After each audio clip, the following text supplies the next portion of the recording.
esto le falta un tornillo, que venga un mecánico. ¿Para qué, don Tato? A ver si te puede arreglar.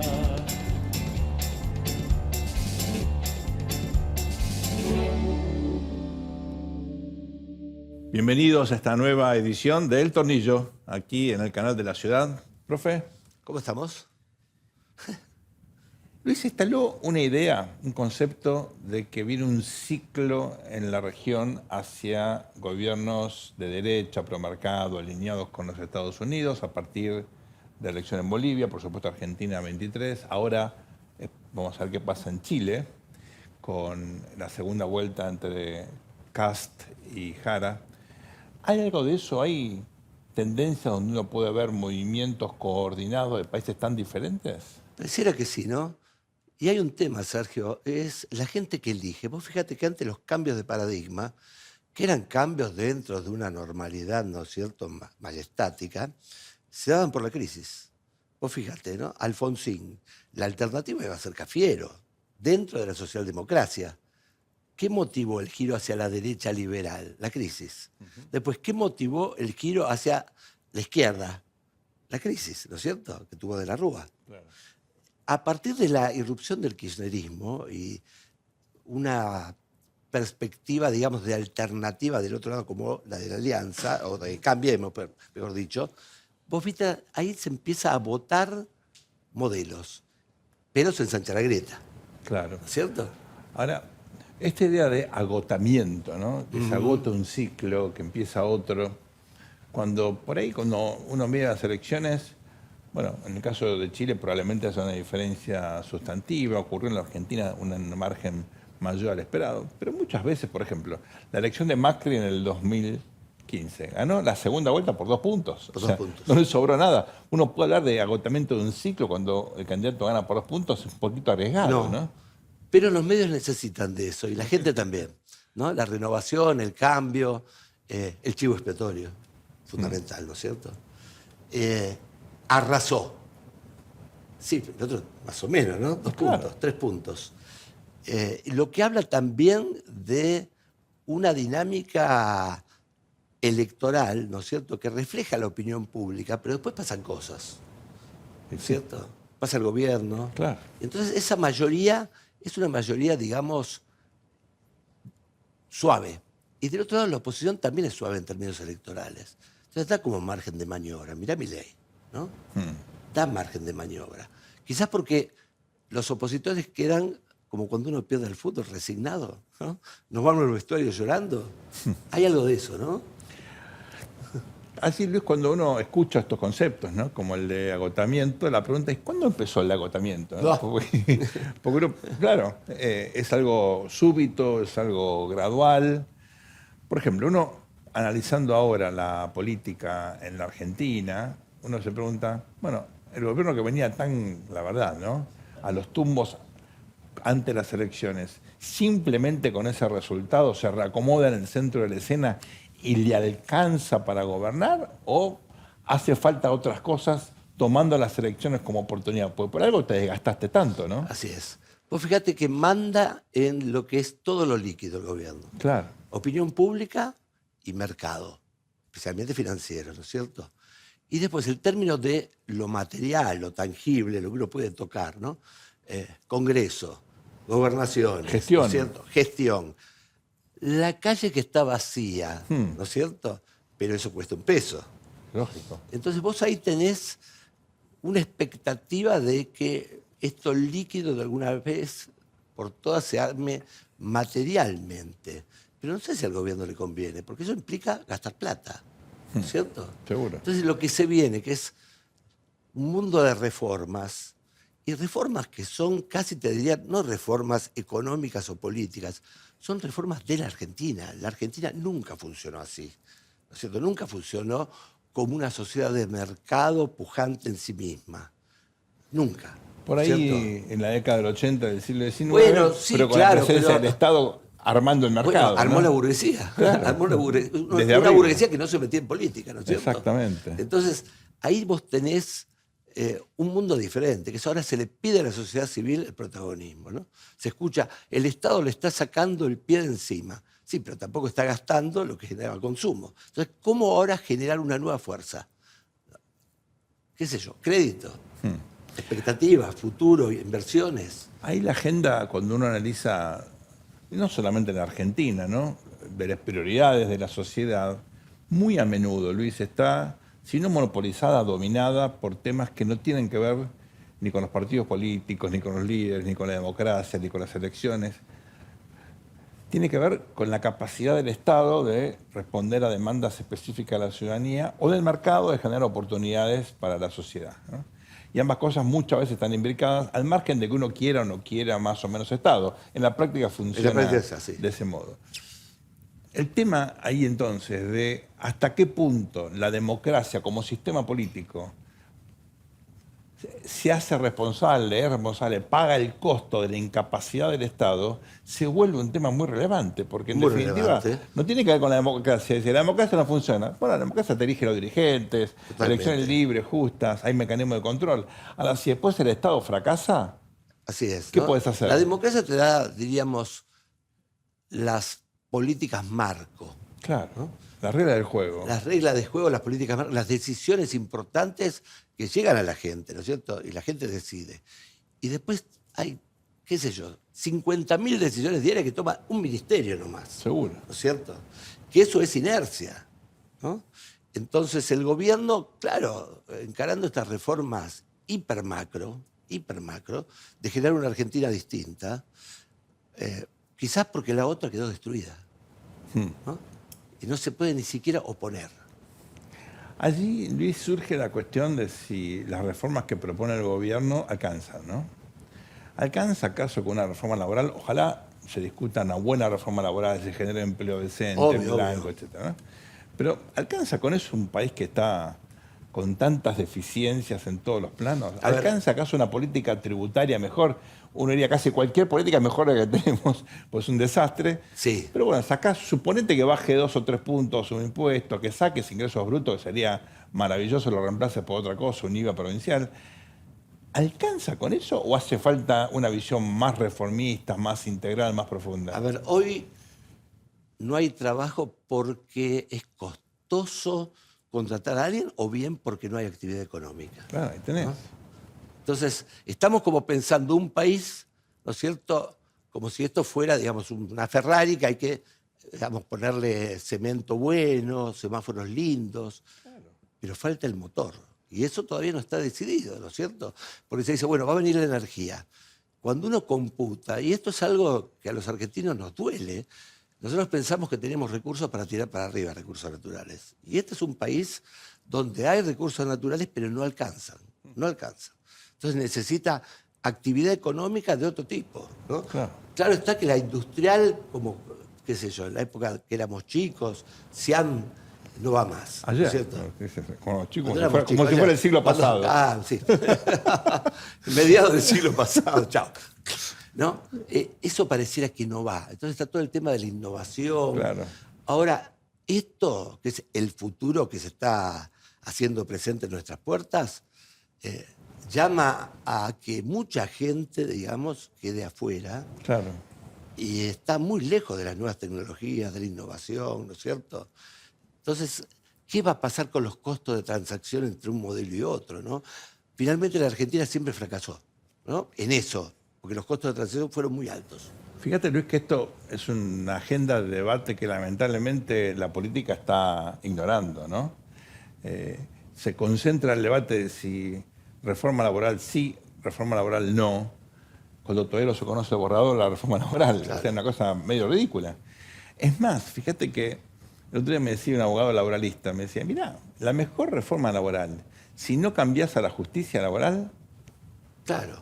no sirve de nada, porque en Sirve de definitiva vas a litigar, vas a perder igual, no importa la ley. La ley actual, me decía un abogado muy senior, no es tan mala, es perfectible, dice, como todo, pero si la aplicaran bien, no tendrías estas indemnizaciones absurdas, justamente la Corte está fallando para limitar una manera completamente desorbitada de calcular indemnizaciones. Bueno, todo eso te pone de manifiesto que hay como una necesidad, creo yo, de complejizar un poquitito el debate. Tal vez en términos comunicacionales eso sea medio contradictorio, pero de lo contrario es como que bueno, cambiame los ladrillos estos, poneme un revestimiento distinto y con eso ya estamos. Claro. No es así. ¿eh? Claro. Sí, no existen los milagros. No existe el cambio de una sociedad, la sociedad es la misma y vos corres el riesgo, digamos, de cambiar el techado, Claro. pero seguir viviendo, ¿no es cierto?, en el mismo ambiente hacinado. Entonces, hay un tema aquí que son las costumbres y especialmente, ¿no es cierto?, los grupos pequeños que con la democracia también, ¿no es cierto?, Claro. se han consolidado y esos grupos finalmente son los que elevan los costos, ¿no es cierto?, porque saben todos los resquicios del sistema, ¿no? Tienen coaliciones donde obviamente embolsan plata, ¿no es cierto? Y eso es muy difícil de desarmar, ¿no? ¿Por qué? Porque vos operás desde arriba, desde la Casa Claro. Rosada. Es decir, caminás 4 cuadras, digamos, y está la casa tomada, ¿no es cierto? Está el abogado que juega con eso, el juez que, bueno, dice, che, pero ¿cómo podemos arreglar esto, no? Es algo que siempre fue así en la Argentina, ¿no? La ley se cumple, pero no se obedece. Vamos ahora, hablando de capacidad del Estado y de cuestiones vinculadas a los ciclos, a nuestra sección El Pueblo Quiere Leer.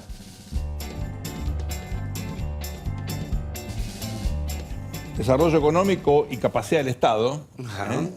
Un libro de Marc Dicecco. Dicecco es un economista, pero con una visión bien amplia de economía política. Y lo que plantea en ese libro, que es bastante reciente, es algo interesantísimo. Él dice, en definitiva, bueno, no hay desarrollo económico sin estados capaces de brindar bienes públicos esenciales, infraestructura, reglas del juego, etc. Pero lo interesante acá es que él plantea una perspectiva más bien histórica de cómo se construye esta infraestructura estatal. Y es un concepto muy interesante, ¿no? Infraestructura institucional es el acervo de leyes, agencias, etcétera, que te está generando un capital institucional, cultural, que con el tiempo termina formando parte de los procedimientos estandarizados. Eso que suena tan fácil decirlo, hacerlo cuesta muchísimo. Muchísimo. Vos fíjate, Sergio, que en la Argentina, la sociedad civil, uno puede decir, bueno, tiene mucha presencia Sí. en la opinión pública, Sí. tiene mucha presencia en las elecciones, ¿no? Y después es como que necesitan meterse dentro del Estado para tener poder, ¿no? Entonces, en vez de tener alianzas donde el Estado, digamos, a partir de la transparencia, las best practices, el open Claro. government, todas esas cosas que son en inglés, digamos, de alguna manera traslada esa fortaleza del Estado, ¿no es cierto?, a la sociedad. Aquí no. Acá queda como capturada zonas, ¿no es cierto?, que tienen que ver entonces con privilegios, tienen que ver con una redistribución finalmente de hecho que se da, ¿no es cierto?, que va más allá de la coparticipación, que va más allá de los... Ahora, lo público no estatal es importante también en una sociedad, Luis. Es decisivo. Ahora, el problema es que acá hasta las ONG viven a veces del Estado. Sí, ¿no? claro. Son las famosas ONG, ayudarme.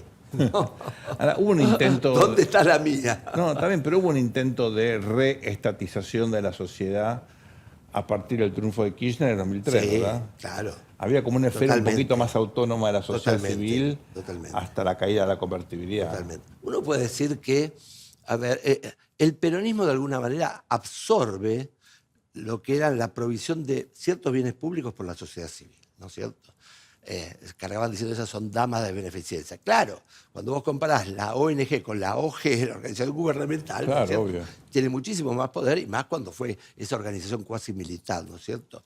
Que, vos fíjate, incorporó, por ejemplo, todos los clubes obreros católicos, Claro. mil redes, ¿no es cierto?, y las incorporó al Estado. Claro, mientras eso anduvo, ¿no es cierto?, y funcionó, viste, los sindicatos proveyendo vacaciones en Mar del Plata, que era como ir a Mónaco, ¿no? Sí, claro.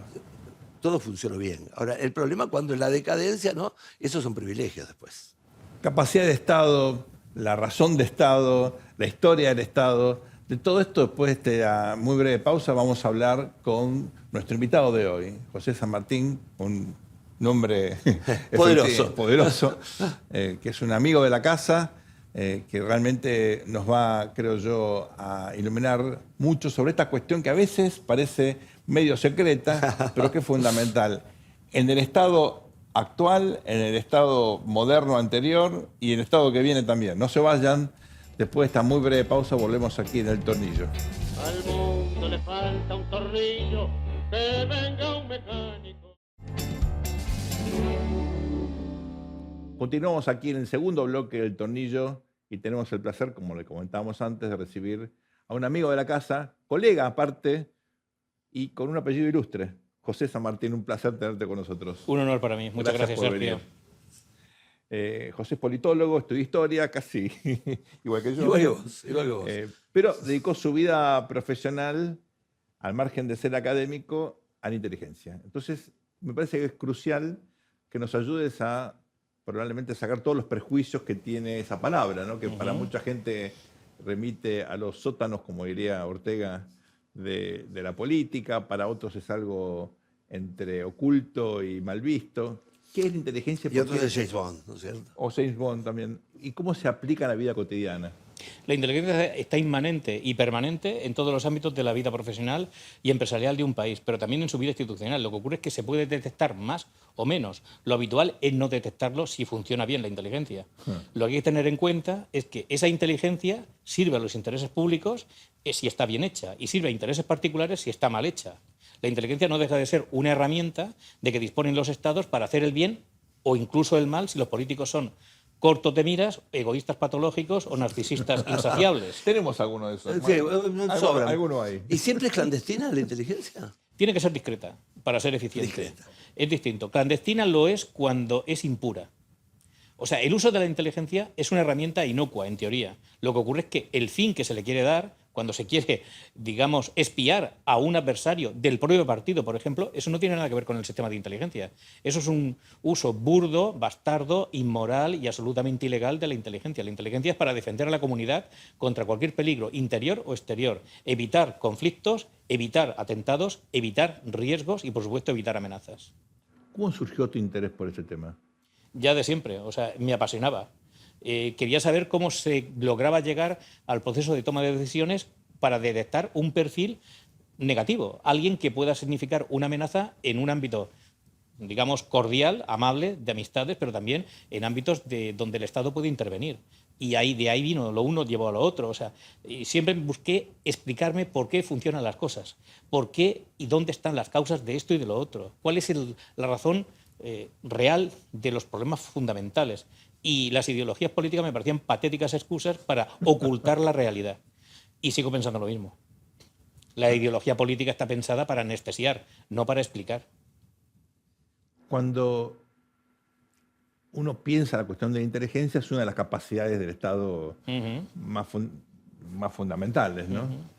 ¿Cómo se construye esa capacidad? ¿Cómo hacen los Estados para tener una inteligencia eficiente, eficaz, controlada, transparente, legal, legítima, exacto, que sirva al interés general? por ejemplo? Leyes. Toda ley que se aplique es positiva en ese sentido. Cuanto más control, tanto mejor. No hay ningún impedimento para el funcionamiento de una inteligencia que sea ética. El problema no está cuando se quiere actuar, me estoy conteniendo la risa, de manera malévola por parte de políticos narcisistas. La mayor amenaza que tiene un sistema de inteligencia en cualquier parte del mundo es la politización por parte de dirigentes más o menos espurios, que saben que van a ser coyunturales y no estructurales en la vida del país, porque son malos, son mediocres, son tontos y están por debajo del nivel del país. Usan la inteligencia de manera inadecuada, inapropiada, para conseguir continuar una semana, un día, una hora más en el poder. Ahora, tiene que haber de alguna manera connivencia, ¿no es cierto?, de los que hacen inteligencia, ¿no? Y a veces es muy difícil desobedecer las órdenes que vienen de arriba, ¿no? Ese Porque es el problema. una estructura piramidal. Por eso hay que crear una estructura que permita autonomía, no digo independencia soberana en el sentido total del término, pero autonomía a los servicios de inteligencia en materias que le son propias. El Mossad funciona francamente bien por esa autonomía. Ni siquiera el primer ministro de Israel puede imponer al Mossad decisiones operativas que vayan contra la ética del servicio. Y de hecho así ha ocurrido. Ariel Sharon, siendo primer ministro, intentó que el Mossad aplicase medidas coactivas contundentes contra X personas y el Mossad se negó, porque no era legal y no era ético, como así se lo dijo el director del Mossad cara a cara al primer ministro. Ello provocó un ataque de ira furibunda por parte de Sharon, pero el Mossad se mantuvo en su línea. Ese tipo de servicio de inteligencia es el más eficiente. Luego hay muchas más características que se reúnen, y en este caso el Mossad también. Antes de ser analista, tienes que haber sido operativo. Eso no ocurre en todos los servicios. De hecho, es algo insólito. Hay gente que insólito. pasa de la teoría a la teoría y sigue en la teoría el resto de su vida. Le falta experiencia de campo. Esa falta de conocimiento empírico de la realidad pues te impide ser un buen analista que al cabo de 8 años, por ejemplo, de trabajo operativo real, jugándote la vida si fuera menester, te permite ser un analista de primer nivel. Pero claro, si todo ha sido en tu vida ser analista, ahí tenemos un problema, y es que no tienes conexión con la realidad. Si tienes que pasar una frontera para rescatar a un secuestrado, por poner un ejemplo, a lo mejor esa frontera no está igual en Google Maps, entre comillas, que en el mapa de orografía del Instituto X del país de Totalmente. turno. Ese es un tema apasionante, ¿no? Porque digamos que la tecnología ha de alguna manera no reemplazado, pero sí ha minorado lo que es la operatividad, digamos, en las calles, ¿no es cierto? Pero a tal punto que han aparecido operativos de inteligencia en la familia, ¿no? Los que te ponen un piripipí en un celular. Seguro. O sea, hoy un problema es la inteligencia entre estados, pero mayor es la inteligencia en manos de privados y en manos de cualquiera Sí. ahora, ¿no? ¿Y qué se hace desde el Estado para eso? Básicamente, Sí. nada. No. Vamos a ver, Tenemos un voy a ser muy problemita, ¿eh? honesto. El gran problema de la tecnología es que fue un engaño masivo y supuso un colapso masivo igualmente después de acabar la Guerra Fría, supuestamente acabada la Guerra Fría. ¿Por qué? Se optó por el factor tecnológico en detrimento directo del factor humano. Se ahorró muchísimo dinero en contrataciones y esto fue lo que llevó a Estados Unidos a una situación de emergencia nacional nunca declarada y que nunca será reconocida en su sistema de inteligencia después del 11S de 2001. ¿Por qué? Falló el análisis, falló la prospectiva, falló el operativo, falló porque no habían suficientes agentes en el campo, falló porque no habían suficientes dispositivos humanos puestos en el día a día, en el contacto, captando información. Porque el satélite tiene unas limitaciones, el satélite, la tecnología, la Sí, NSA sí. incluso, tiene unas limitaciones que ellos mismos son los primeros en reconocer, me refiero a los operadores en esa materia, que el factor humano es insustituible. Y eso es la ventaja cualitativa de los servicios de inteligencia que han mantenido el factor humano como prioridad número uno. ¿Y cuáles son los servicios de inteligencia que tienen mejor human, mejor inteligencia humana? El Mossad de Israel. El Mossad. Sin discusión. Es el mejor servicio de inteligencia del mundo y por motivos acreditados, no solo novelescos, ni románticos, ni cinematográficos. Mantiene una estructura absolutamente piramidal donde lo operativo se conjuga con lo analítico y donde hay que tener experiencia en los dos campos para desempeñar funciones. O sea, un operativo no puede ser un Rambo a secas. Tiene que ser alguien con un coeficiente de inteligencia altísimo. Al mismo tiempo, ya lo he dicho antes, lo repito, ese operativo, después de años de experiencia de campo y de saber lo que es eso, puede pasar a analista y con el tiempo pues, se convertirá también y se transferirá al protocolo de mando directivo. Pero eso requiere una carrera profesional seria, rigurosa. 2, no hay ningún grado de politización en el Mossad, nada, 0. El servicio al país, al Estado, es lo primero y lo único. Punto pelota. El Mossad se debe al país y al Estado, no hay más. Entonces lo que sucedió en Gaza es realmente una tragedia, ¿no? Digo, El 7 de octubre, el fracaso analítico. Eso estamos. en ¿Cuál es tu parte opinión al sí, respecto, no? Porque estoy parte- suponiendo una respuesta que por ahí no es la respuesta que me quieres dar. No está bien. En La parte que sí quieras. y en parte no. No sabemos realmente lo que ocurrió, cuál fue el punto focal. Y no sabemos si fue responsabilidad solo de esa agencia o fue de otra, porque Israel tiene no solo el Mossad, tiene Claro. otra agencia de inteligencia, al menos, de carácter interior. Y por supuesto están los militares. ¿Qué fue lo que ocurrió? Parece que fue una tormenta perfecta no de errores, pero sí de omisiones. Y que esa coyuntura fue aprovechada por el enemigo. ¿Por qué fue aprovechada por el enemigo? Hay muchas preguntas pendientes. ¿Tendrán respuesta? ¿Todo el mundo lo sabía o todo el mundo lo ignoraba? Pues seguramente la respuesta esté entre lo uno y lo otro. También shit happens, ¿no? Bueno, el 11 de septiembre, ¿no? Pero El 11 de septiembre fue Pero lo mismo. para eso están los servicios Parece de increíble lo algo del 11 de parecido, ¿no? septiembre, pero el 11 de septiembre fue lo que fue. Se ha estudiado, hay mucho más porque ha habido más tiempo. Claro. Y Una comisión del efectivamente- Congreso, ¿no? Efectivamente. Y ha habido más investigación en la materia. El 11 de septiembre significó un error, ahí sí, y una omisión por parte de la inteligencia Brutal, norteamericana. brutal. Estaban sobre la pista, tenían datos, pero no se llegó hasta el final. Falló el factor humano, porque no habían agentes disponibles para terminar de culminar la operación. Claro. Es un error muy básico, sí, pero ahí está. ahí está. Ahí está el resultado. José, Total. esto tiene también, todo este know-how, esta experiencia, aplicaciones en la vida privada, en la vida de las empresas. Contanos por qué esto es importante, para qué las empresas lo utilizan o qué ventaja obtienen con esta Hoy por hoy perspectiva? hay pocos países que apliquen inteligencia económica en sentido industrial y de alta calidad. Eso hay que tenerlo en cuenta. Quienes lo aplican mejor, que son Francia, Israel y Estados Unidos, los resultados que obtienen a favor de sus empresas son extraordinarios. El peso del país es gigantesco, está muy sobredimensionado. La inversión de $1, de €1 francés o del shekel israelí es impresionante en cuanto a la rentabilidad que obtienen a través de la inteligencia económica. El peso de los países de esos países está muy por encima de todo lo que hayan podido invertir en inteligencia. ¿Por qué? La inteligencia te da herramientas, protocolos y soluciones a problemas que son habituales en el mundo de la empresa y en el proceso de toma de decisiones, para distinguir no solo ya la verdad de la mentira, sino también lo posible de lo no, de lo que no lo es, de aquello que es factible y de lo que no, dónde puedes invertir mejor y dónde no, cómo puedes transferir conocimiento de una manera segura y dónde te conviene que esa transferencia de conocimiento sea más controlada y seguramente más maquiavélicamente calculada para provocar distorsiones en la otra parte, cómo competir mejor y cómo evitar que puedan invadir tu territorio, o sea, tu esfera de influencia. Estamos en Argentina. A Argentina, por supuesto, ¿le puede interesar tener inteligencia económica? Claro que sí. Y tener un apoyo fundamental por parte del Estado y el Estado tener ese apoyo de las empresas privadas, que faciliten información de todo aquello que sea de interés estratégico para el Estado argentino, que es fundamental. Argentina es un país muy abierto, demasiado. Tiene enormes fronteras de mar, o sea, de océano realmente, y no digamos ya el tema de la cordillera, las fronteras terrestres, que son extremadamente vulnerables. Si no pasan cosas más graves es porque Dios en su infinita sabiduría protege a Argentina, pero Dios también descansa en ocasiones. Sí, bueno, se ha dicho que los 2 atentados fueron elegidos hacerlos aquí precisamente porque era un eslabón muy débil en la cadena de inteligencia y seguridad, ¿no es cierto? Las empresas pueden ayudar mucho en facilitar información, pueden llegar a lugares donde un servicio de inteligencia legalmente no puede.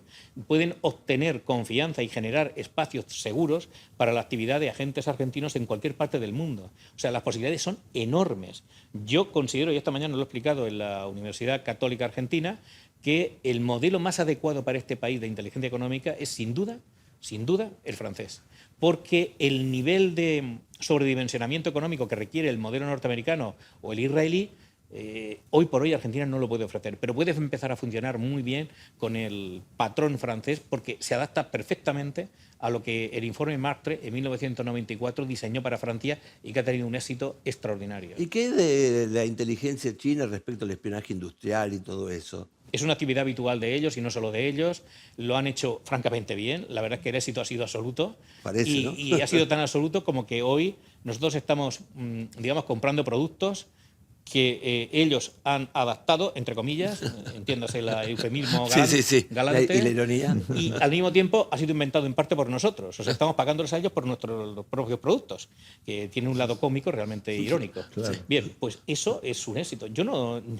A mí no me inquieta particularmente que la inteligencia china, digamos, se dedique a lo que tiene que hacer realmente. Lo que me preocupa es que nosotros, los países occidentales, e incluyo a Argentina, por supuesto, no estemos haciendo nada para defender lo que es nuestro patrimonio. Claro. José, otras de tus áreas de expertise tienen que ver con la desinformación, con las campañas de desinformación. Mucho. Contanos de qué se trata esto, qué pueden hacer las empresas, las organizaciones, los líderes frente al riesgo que esto significa. Hoy por hoy lo que se puede hacer es muy poco, porque no hay preparación, no hay fundamentación y no hay argumentario que pueda rebatir una campaña de desprestigio que en 48 horas puede arruinar la reputación de una empresa, de un gobierno, de un dirigente, de un empresario, de un profesional. 48 horas es el tiempo pautado para hacerlo, a base de rumores, de insidias y, por supuesto, de verdades que en un 5% pueden tener algún contenido veraz y en un 95% es totalmente manipulado. Pero eso se instala en redes y en todos los sistemas de reproducción de información y a partir de ahí la destrucción, el aniquilamiento de esa persona, de esa institución, de esa organización es absoluto e irreversible. ¿Por qué? Yo trabajo en esto, justamente porque me lo pidieron. O sea, no es algo voluntario, pero al final me pidieron, tú que te dedicas al análisis de inteligencia de una manera tan profesional, intenta ayudarnos. Y no me lo pidieron desde España, sino de otros países. Y es a lo que me dediqué en los últimos años, creando un cuerpo doctrinal, si se quiere llamar así, o de soluciones empíricas y plenamente operativas, porque para mí lo que no es útil no sirve. Yo no me dedico a la teoría, me dedico a lo práctico, a dar soluciones a problemas reales y graves, y eso es lo que hemos creado. ¿Qué ocurre? Eso no está de acceso libre para todo el mundo. lo tengo muy dosificado porque temo que los enemigos de la verdad, de alguna manera, coopten esa información y puedan usarla en contra de aquellos que son sus víctimas, más todavía. Hace poco aquí se descubrió una célula rusa que hubiera dado envidia a The Americans, ¿no? A la serie, realmente, porque Sí. ninguno de los vecinos esperaba eso, ¿no? Eran gente casi más argentino que el dulce de leche, ¿no? ¿Por qué plantan este tipo de células? ¿Qué hacen a partir de eso? Eso es muy antiguo en inteligencia. Se viene usando desde no menos de 70 años. Son procesos de infiltración, entre otros muchos. Suelen ser residentes, digámoslo así, en países de interés objetivo para ese servicio de inteligencia, ese Estado, a generalmente medio y sobre todo largo plazo. Se educan, se forman en ese país y acaban convirtiéndose en elementos operativos plenos. La primera fase es de captación de información y adaptación al medio, y a partir de ahí ya pueden intervenir de manera más asertiva. Ese caso que indicó es un pequeño reflejo de lo que ocurre en Argentina. Hay muchos más casos, sí, pero también los hay en el resto de países occidentales. Eso hay que tenerlo en cuenta. Y es un tema grave. Entiendo que la inteligencia argentina tiene operativos trabajando activamente para identificar esos casos y, en su caso, neutralizarlos. ¿Y qué hacen los rusos con eso? ¿No? Porque se habla mucho de la injerencia en las campañas electorales y todo eso. ¿Es así? Sí, y peor. Nos quedamos tranquilos. No, quédense más bien tranquilos. Esa gente luego suelen ser usados como eslabones de cadenas de apoyo a lo que son operativos más importantes que pueden venir directamente del país de origen, sea el país que sea. Eso hay que tenerlo en cuenta.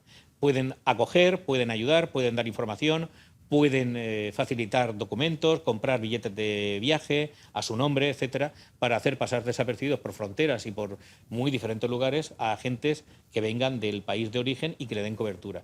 A ver, esto en líneas generales es algo, entre comillas, legal dentro del lenguaje de inteligencia.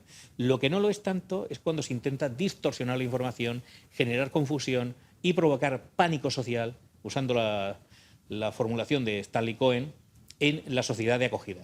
Y esto también lo están haciendo. Y ahí está el problema. Porque entonces estás castigando a población inocente que nada tiene que ver con el tema de inteligencia, con las inversiones, etcétera, etcétera. Vamos a ver, ellos son expertos en infiltración de campañas electorales. Pero la infiltración de campañas electorales no es que te aparezca un tipo con un paracaídas y caiga en la campaña electoral y un extranjero. No, no, no. Claro. Ellos captan a locales, a ciudadanos del país, para que trabajen, sabiéndolo o no, para los intereses de otro país. Y esto hay que tenerlo claro. Y ahí hay dinero, intereses y generalmente también trampas de miel. ¿Sabes lo que es la trampa de miel? No. Es una veterana técnica de origen eslavo, en la cual un caballero pecaminoso cae en las redes amorosas de una señorita igualmente pecaminosa. Se les graba y se les chantajea, sobre todo a él, que suele ser. Lo normal es que sea ella una agente entrenada en la inteligencia del país de origen y él un empresario, un dirigente, un político del país de objetivo. Eso por ahí en Argentina no tiene mucho impacto, porque nadie queda como un héroe, ¿no? No. El vídeo suele ser demoledor. Ahora, con la inteligencia artificial todo eso, ¿no? Por un lado, genera enormes posibilidades de intervención y de difamación, y por el otro lado, todo es posible, ¿no es cierto? Sí, pero hay formas para luchar contra eso de manera efectiva y contrarrestarlo. He publicado varias cosas en la materia, varios artículos, en libros de editoriales prestigiosas, Aranzadi, la editorial jurídica más importante de España, por ejemplo, y eso ya generó una enorme expectación respecto de lo que eran las fórmulas que yo preparé y he preparado y sigo trabajando en ello, en nuevas, porque esto, si te detienes, te derrotan. Tienes que crear continuamente nuevas fórmulas para derrotar a los desinformantes. Pero una de las vías más operativas es atacar, no esperar en situación de defensa. Todo lo que no sea atacar a las fuentes tóxicas, como se les debe llamar, es la derrota absoluta. No puedes estar esperando que te ataquen. No puedes esperar a que vayan a por ti. Y, por supuesto, una de las armas más atómicas que existen es no dejarse seducir, no dejarse engañar, no dejarse chantajear y no permitir nunca que la línea de la moral sea traspasada por un enemigo. Porque, a ver, hablemos claro. Un hombre medianamente inteligente, lo primero que tiene que hacer es tomarse fotos, comprobar el estado patético de su cuerpo, la incipiente calvicie, la gordura, la obesidad, todos los elementos que lo hacen inatractivo a una joven de 20 y pico de años que tiene un cuerpo cultural y que nunca te miraría más que como lo hace un entomólogo a un insecto. Claro. Hay un problema que es billetera mata galán también, ¿no es cierto? Pero Ya, bueno. claro, vamos a ver, es que tenemos detectados numerosos casos Sí. que no se pueden revelar de políticos aquí y allí que Imagino. están siendo chantajeados. Claro. Imagino. Y han caído en trampas de amor en países extranjeros. Trampas de amor no, de miel, como le llaman, honey Claro, traps, sí. en el lenguaje de la inteligencia, Sí. que han caído en países extranjeros en viajes, digamos, rutilantes, en hoteles de lujo, donde lo habitual es eso, te abordan en la entrada del vestíbulo, yo soy una admiradora suya, qué Claro. honor, todo eso, y al cabo de un tiempo está en la habitación del hotel. Totalmente. Hay que, Algunos ser caen muy, solos como Stan Khan, ¿no? hay que ser muy estúpido. Solitos, claro. Solitos. Hay que ser muy tonto, hay que ser muy estúpido para caer en ese tipo de trampas. Mucha ansiedad. Pero siguen cayendo, ¿eh? Siguen cayendo. Y la mayor parte de las víctimas suelen ser hombres, en la inmensa mayoría. Son pocas las mujeres que han caído en esas trampas. Y algunas han sido tentadas, pero poquísimos casos. Lo cual honra el nivel moral supuesto. e intelectual de la Inteligencia, mujer. Inteligencia, por supuesto. Interesante. José, ya hace varios días que estás en la Argentina, seguís los acontecimientos del país. La Argentina, bueno, está siempre sometida a un montón de shocks externos e internos. Es folclore, ¿no? Como casi todo el país. ¿Qué imagen te está llevando el país en este viaje? en esta Maravilloso. Yo soy un admirador de Argentina, incluso indiferido, como digo yo. Sí, en el sentido más noble del término. Yo leí mucho sobre Argentina, toda la historia argentina. Ortega y Gasset admiraba también a Argentina, Sí, pero claro. además profundamente. Consideraba que aquí estaba el país que iba a ser el más importante en la hispanidad y en el mundo latino como primera potencia del mundo, llevando nuestra cultura por todo el planeta. Hace ya un siglo esto, ¿no? Pero- Sí, bueno, Bueno, aproximadamente. No, pero tiempo al tiempo. Estamos Argentina tiene un tomando potencial carrera. extraordinario. La gente es súper amable, encantadora, maravillosa. Es como estar en cualquier país latino, pero multiplicado por 10, en el sentido más positivo y constructivo. Yo, mi opinión es muy favorable. Lo que sí que veo es que hay un escoramiento hacia la política que no veo que se hable mucho de soluciones técnicas, de construcción de ferrocarriles, de líneas férreas, de mejora de las condiciones de vida, pero con medidas concretas. O sea, veo proclamas por todas partes, pero medidas concretas yo no veo. No sé, yo quiero saber La qué es lo que va a polarización produce invertir eso. cada candidato en medicina, salud, escuelas, hospitales, dónde se van a construir esos hospitales. O sea, cosas muy empíricas, a lo mejor muy vulgares. Pero Claro. eso es lo que yo quiero. Y Es creo lo que que cambia la vida. entiendo, hablando con argentinos, que es lo que también quieren ellos.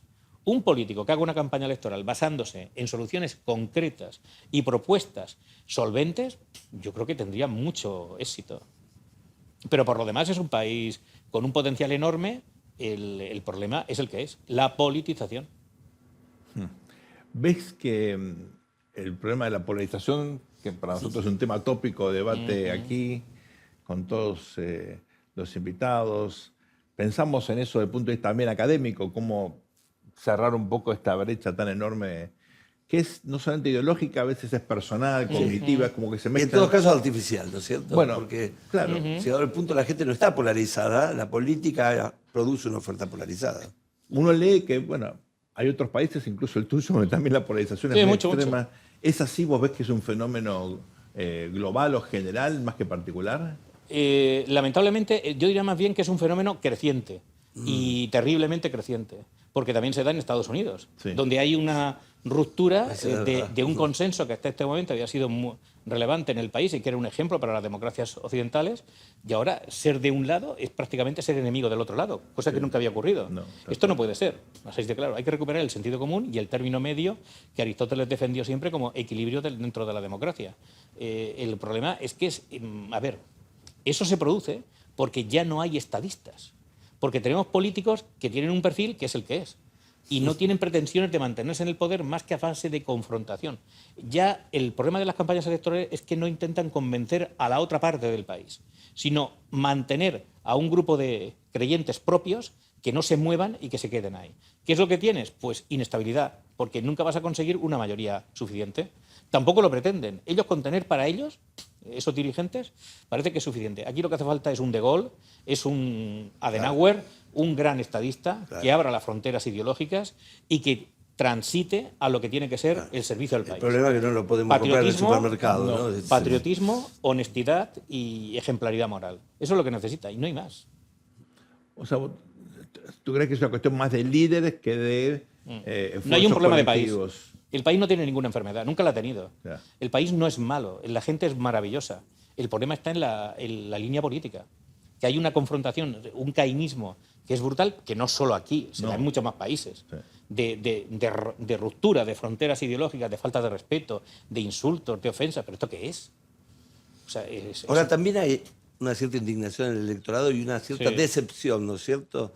Me parece que se lo ilusionó mucho en la época de la globalización, que finalmente no ibas a tener pasajes baratos, sino que directamente ibas a viajar gratis, no te iban a pagar, ¿no? Hubo una suerte de ilusión y de borrachera capitalista en ese sentido que no se dio, ¿no?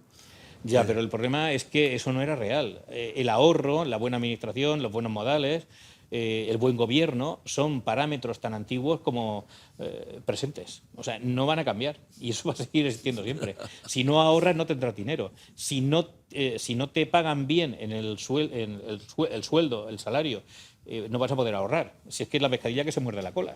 José, nos queda menos de un minuto y te voy a hacer la pregunta más difícil de toda tu carrera profesional. ¿De acuerdo? ¿Nos puedes explicar la diferencia entre una paella valenciana y una paella de Alicante? El arroz alicantino. El arroz alicantino tiene muchos más ingredientes, suele ser de color rojo, intenso, porque lleva pimiento, lleva ñora, lleva unas calidades absolutamente fabulosas. La paella es un plato exquisito, pero tiene menos ingredientes, suele ser de color amarillo por el azafrán, y luego, muy importante, está el fumet, que eso se añade al arroz alicantino, que es un sofrito exquisito, que puede llevar hasta 20 ingredientes perfectamente. Wow. Yo le añado hasta, con el mortero hago almendra picada, almendra marcona alicantina, la trituro, la dejo como un polvillo, y eso le da una consistencia al arroz increíble. Tiene que ser una capa muy fina, y es un deleite para los gustos. Hay gente que la toma incluso para, no digo para desayunar, pero sí para el segundo desayuno, que en España es a las 10 de la mañana, 10 y Arranquemos media. para Avenida de Mayo. Los fines de semana yo recibo fotos de José. ¡Qué tortura! No, después tengo que comer lo que yo cocino, que la diferencia. Mirá la foto y bueno, es la época de lo virtual. Tal Sergio. cual. Un placer tenerte con nosotros. El honor Muchísimas es mío, gracias. Sergio. No se bastante, volvemos Mejor que con Netflix. con el tercer bloque del Tornillo aquí por el canal de la ciudad. Al mundo le falta un tornillo, que venga un mecánico. Tercer bloque aquí en el Tornillo. Un personaje, ¿no? Personaje para una actividad, ¿no es cierto?, que finalmente es el corazón del Estado, ¿no es cierto? Entonces, si vos tenés justo el tema de la inteligencia, ¿no?, que está asaltada por grupos que se autonomizan, ¿no? Tal cual. Entonces, ¿qué podés esperar del Estado, ¿no es cierto?, en su conjunto, ¿no? Porque ese es el brazo, inclusive, del presidente, ¿no? Así que, bueno, y en un mundo global donde la información es clave, ¿no es cierto? Yo creo que acá hay dos cosas, ¿no? Que por lo menos me quedan a mí como cosas para estudiar un poquito más. Una, en este mundo donde la seguridad aparentemente va a tener un rol o una importancia relativa mayor a la que suponíamos hasta hace un tiempito, indudablemente para tomar decisiones públicas y privadas, el insumo inteligencia se vuelve crucial, ¿no? Totalmente. Antes la inteligencia estaba muy vinculada naturalmente al sector público, a las grandes decisiones, pero hoy, bueno, tenés que tomar, evidentemente, definir cursos de acción de las organizaciones, empresas, familias, y hay un insumo que es crítico, que muchas veces no podés obtener leyendo un medio, excepto si miran el Tornillo, ahí se enteran de No, todo, por ¿no? supuesto, por Pero supuesto. bueno, Por supuesto. ahí hasta que está no todo. tengamos la sucursal en España, por ejemplo, tenés que recurrir a nuestro amigo, a José, para tener esa visión distinta, ¿no? Y la otra cuestión, Luis, es esta idea de que a pesar de todos los esfuerzos de mejorar la transparencia, los controles, accountability, como diría nuestro amigo Accountability. Guillermo, en definitiva sigue habiendo un umbral de secretismo en la esfera de Estado que, nos gusta o no nos gusta, es parte de la realidad, ¿no? Sí, totalmente. A ver, el secretismo es parte de la realidad y necesario cuando finalmente son cuestiones de seguridad muy críticas. Pero eso no significa que el secretismo tenga que estar relacionado a unos poquitísimos que son los que están finalmente usufructuando, ¿no es cierto?, a esa área. Tiene que haber controles. Porque si no se puede dar el fenómeno de alianza con los malos, ¿no? ¿Quién custodia a los custodios, no? Claro, ¿quién controla a los que tienen el poder? Así es.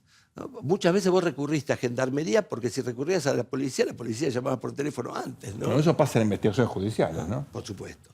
Y eso se da básicamente cuando, bueno, vos fíjate, paradójico, se consolida la democracia, todo el mundo tiene los teléfonos de todo el mundo, ¿no es cierto? Pero también se relajan los controles, ¿no es cierto?, y están los negocios. Entonces la democracia demanda, ¿viste?, una actividad casi mucho más intensa que la propia Permanente, económica. ¿sí? Propia económica.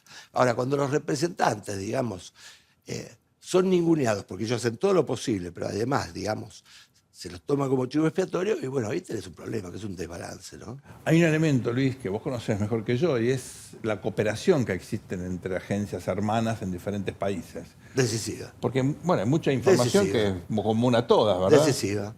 Y la Argentina siempre se caracterizó por tener buena inteligencia humana, quizás por las inmigraciones, y las migraciones tenemos de todos los colores, ¿no es Sí, cierto? sí, claro. Y por el otro lado hay como una natural inclinación, ¿no es cierto?, la sociabilidad y todo eso. Y muchas veces la cooperación se da en esos términos, ¿no? Más interpersonal y no institucional. Sí, ¿no? Gente que se infiltra, ¿no? Digo, más para decirlo. Y los otros tienen los satélites, ¿no es cierto? Todo lo que uno ve en las películas, ¿no? Claro. Pero finalmente está la libretita del muñeco que está anotando. Esas cosas obviamente que tienen que ser controladas, no tienen que estar, digamos, direccionadas para cuestiones del poder político, sino hay cuestiones de seguridad, cuestiones de narcotráfico, cuestiones, fíjate, trata. Sin embargo, viste, en esos términos y en esos puntos la Argentina se está, no tercermundizando ya, está casi en el cuarto mundo, ¿no? Fíjate, los chicos que desaparecen, ¿no? Las chicas que son utilizadas, ¿no es cierto? Una cosa brutal, brutal, que a veces desde Buenos Aires, desde, ¿no es cierto?, desde nuestro núcleo, bueno, pensamos que están eso pasa en Macondo, ¿no? Pasa acá nomás. Muchas veces el Estado tiene una capacidad selectiva. Para algunas cosas es bueno, para otras regular, para otras es malo. Y a veces no son similares, no son las mismas estas capacidades a lo largo de un territorio. Hay zonas en un territorio de un país que tal vez puede ser grande o no, donde las cosas funcionan relativamente bien, y otras que funcionan muy mal o no funcionan Horrible, del todo. o no funcionan. Más cuando es un sistema federal, ¿no es cierto?, de 3 niveles, con competencias, ¿no es cierto? Las provincias tienen policía, y si tienen policía tienen su inteligencia, ¿no? Entonces vos tenés un mundo fragmentado donde en esa fragmentación y la distancia se da una autonomía, ¿no es cierto?, que es utilizada a veces Por supuesto. para un estado inverso, ¿no?, que en vez de proveer bienes públicos da males públicos. Ojo con eso, porque es uno, me parece, de los debates más importantes que tiene que dar la Argentina, tener igualdad también en la provisión de bienes públicos. Claro. A veces el propio Estado, que genera desigualdad, al tener, por ejemplo, mejor seguridad en los barrios ricos que en los barrios pobres, Claro, aunque claro. parezca mentira, ¿no? Obvio, obvio. Vos fijate, ¿no?, hasta qué punto la reforma tributaria tiene que empezar en esas cosas. Y yo digo, más que mantener la distribución o hacer a las provincias que vivan de lo suyo, ¿no es cierto? Entonces, qué sé yo, Formosa va a tener que cobrar un IVA del 50%, qué sé yo, Claro. 60%. Vos ahí necesitas darle incentivos a que se desarrollen, que fue el gran tema, digamos, que quedó de alguna manera ausente, y en vez de salir de la república posible para acercarlos a ideal, y bueno, vamos a una república, digamos, sub 10. Vamos ahora a nuestras historias de quinchos de esta semana.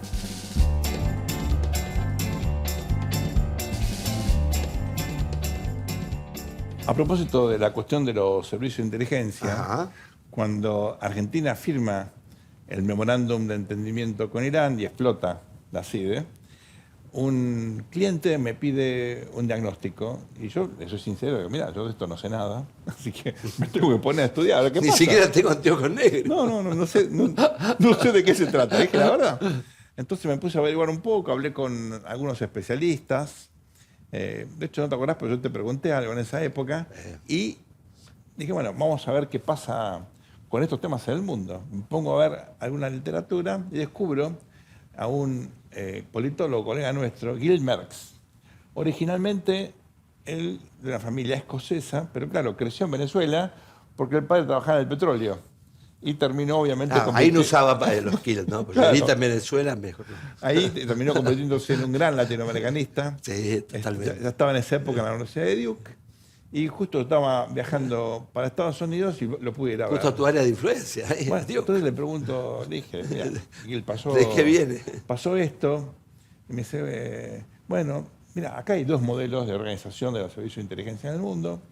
Está el modelo centralizado, por ejemplo, el MI6, la Digna de Pinochet, lo que hizo Fujimori en Perú. Me dio 5 o 6 ejemplos, que bueno, tenés mucha fortaleza, muchas veces hay exceso, porque ¿quién controla un servicio de inteligencia tan significativo? Claro. Ese es un modelo. Y pues hay otro, que es un modelo donde se descentralizan las responsabilidades, en algún sentido de competencia, y el problema es la coordinación. Dice, nosotros en Estados Unidos tenemos ese modelo, fíjate lo que pasó el 11 de septiembre del 2001, no cooperaron, no compartieron información y terminó en las Torres Gemelas, con lo cual, y yo después de unos 20 o 25 minutos no quería interrumpir, la verdad que tomaba nota, aprendía, digo, ¿y cuál es mejor? No, ninguno. Ninguno. Vos tenés que elegir qué Totalmente. problema querés tener. O muy centralizados y por ahí te hacen un golpe de Estado o algo por el estilo, o descentralizados y por ahí tenés un problema luego de coordinación. Entonces volví, fui a ver a mi cliente y dije, no hay solución. No hay solución, no hay solución. Como muchas veces en la vida. Ahora vos fíjate, la Argentina no combina lo centralizado con lo descentralizado, como siempre nosotros, ¿no? Claro. Porque tenemos una tradición que viene de lo militar, que es jerárquica. Bueno, Claro. Perón fue el que creó Claro. esto, después la dictadura, pero también lo que Roca tenés antes, es... ¿no? Después lo que tenés es un federalismo también de que te rompe inteligencia, todo, claro. ¿no? Que en el proceso entró eso en colisión, digamos, y competían entre sí, claro. ¿no es cierto? Para ir a chupar gente. Fíjate qué bestialidad. Claro. ¿no? Cuando, por ejemplo, la DINA centralizada en Chile ¿no es cierto? Tenía control de eso. Sí. Acá salieron, ¿no es cierto?, a competir. Y toda las la información. fuerzas. Horror.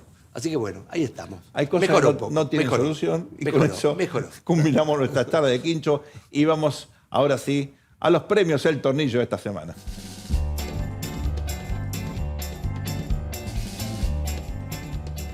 Tornillo Negro, en esta semana la Comisión Libra emitió finalmente su dictamen, un trabajo realmente notable de fundamentalmente legisladores opositores, pero que han trabajado a conciencia para poner de manifiesto que lamentablemente hubo responsabilidades políticas, según ellos, del presidente Milei y su hermana en el presunto caso de corrupción Libra. Esto lo deberá determinar la justicia, pero el Congreso sirve para mucho, sobre todo para estas investigaciones, negro, por el color de los resultados de la investigación, no por el trabajo tan sólido que han hecho.